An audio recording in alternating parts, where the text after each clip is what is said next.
Era el año de 2014. Me encontraba hospitalizada, ya que el autobús en el que venía sufrió un accidente al ser impactado por otro vehículo en un costado, donde yo estaba sentada.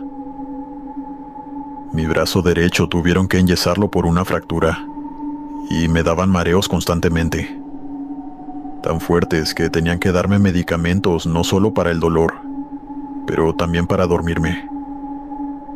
Mi familia estaba más que preocupada y pocos podían visitarme debido a que la hora de la visita se cruzaba con la del horario de sus trabajos. A veces iba una tía, otros días un primo. Algunos los pasaba sola y les notificaba todo a través del celular. Era tedioso el tener que hacer casi todo con una sola mano, y el yeso se quedaría conmigo por un buen tiempo, incluso después de que me dieran de alta.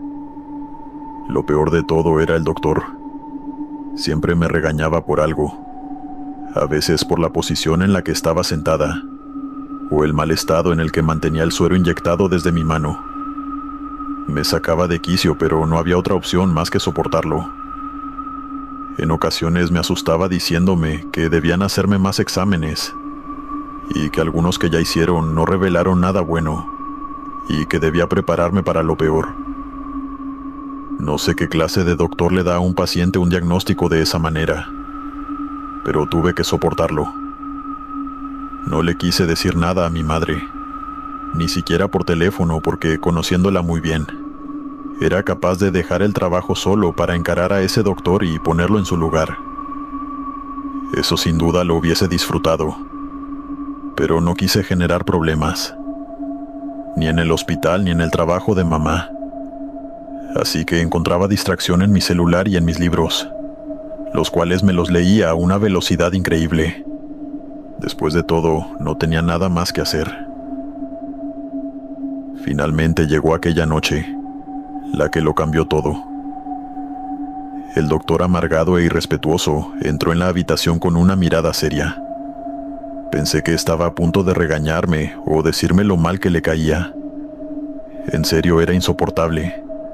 Pero en vez de eso me dijo que ya tenía los resultados de todos los exámenes y que aunque no presentaba síntomas, se reveló que el impacto en mi cabeza había hecho un daño severo, el cual terminaría provocando un derrame cerebral en cualquier momento sin que se pudiese hacer nada.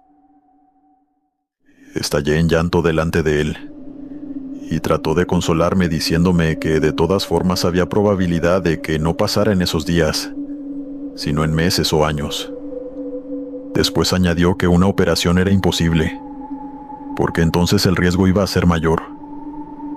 Se fue y regresó 2 horas después. Me encontró llorando descontroladamente. Yo ni siquiera quise decirle nada a mi madre. El doctor entró de nuevo dándome la noticia de que mi padre acababa de sufrir un terrible accidente y que los paramédicos informaron que no creían que se pudiese salvar. Mi dolor se triplicó. Comencé a llorar y hasta a gritar sin que nada me importara. Ese doctor me abrazó, me consoló, y entonces al oído en modo de susurro me preguntó si yo era capaz de hacer todo lo que fuese necesario para salvar a mi padre. Le dije que sí, y entonces me explicó que existía una manera en que podía salvar no solo la vida de mi padre, sino también la mía. Yo me sequé las lágrimas y le pregunté cómo, a lo que me respondió que si yo le vendía el alma al diablo a través de él, entonces se encargaría de alargar nuestros años de vida y prosperidad, gozando de buena salud y todo eso. En serio me sorprendí, pero inmediatamente dejó claro que no le podía decir nada a nadie, y estaba en la obligación de responder en ese preciso momento. Supo cómo hacerlo. Yo me encontraba sumida en un estado de tristeza increíble. No era razonable y no pensaba en absolutamente nada. Le dije que sí asintiendo con la cabeza, y entonces me quitó el suero. Me ayudó a bajarme de la cama y me dijo que lo acompañara a una habitación que ya tenía preparada exclusivamente para todo eso. Ninguna de las enfermeras dijo nada. Nos miraron como si el caminar con él por ahí fuese normal, algo que pasaba habitualmente. Tal y como lo dijo, me llevó a una habitación apartada que estaba iluminada con velas y paredes rojas. En el centro estaba pintado un pentagrama de blanco, y me dijo que me arrodillara en el centro. Así lo hice.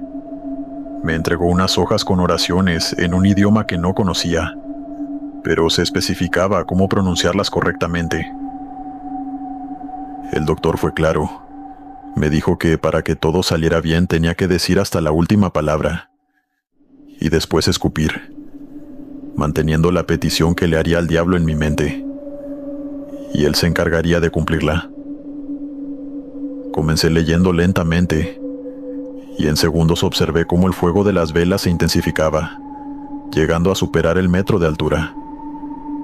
El calor aumentó, al punto en que el aire acondicionado dejó de notarse.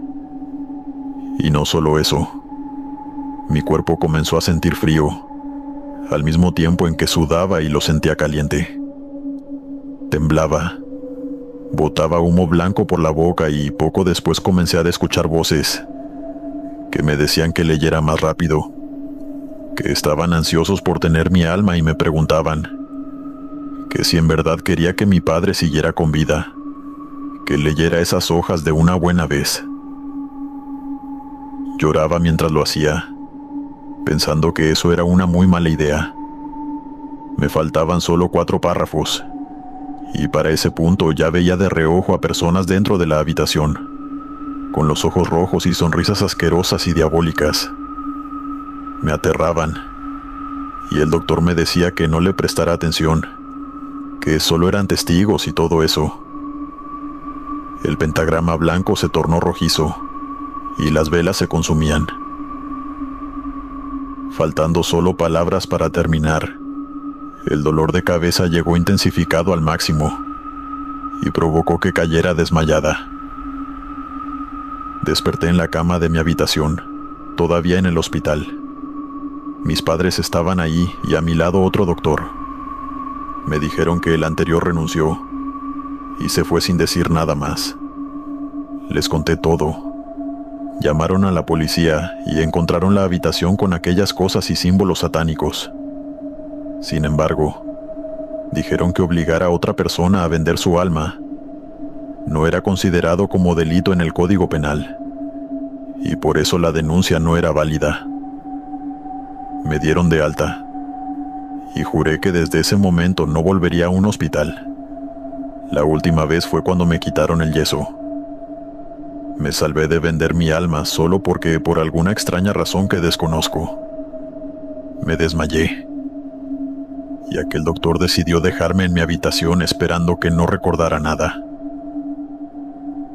Estas cosas suceden donde menos se espera, cuando uno es más vulnerable a realizar actos macabros.